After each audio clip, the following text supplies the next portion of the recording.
दुनिया में वैसे तो बहुत सी खूबसूरत जगहें मशहूर हैं, लेकिन there is something special about this place.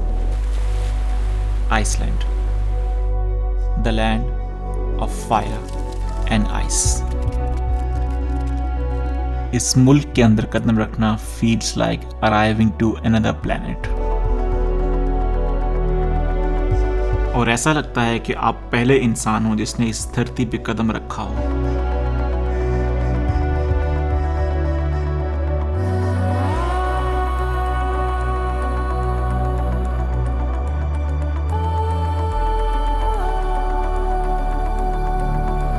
बड़े बड़े बहते हुए पानी के झरने एक दुनियावी जन्नत का मंजर पेश करते हैं।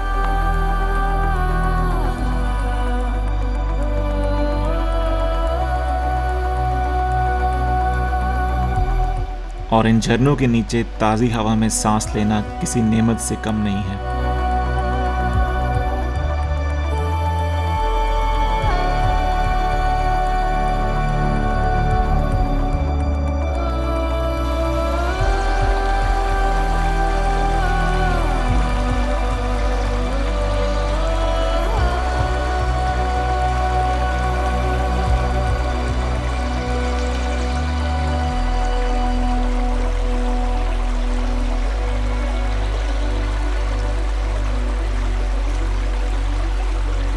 गर्म तपता हुआ लावा होने के बावजूद यहाँ की वाइल्ड लाइफ इस जगह की खूबसूरती को और भी दिलकश बना देती है।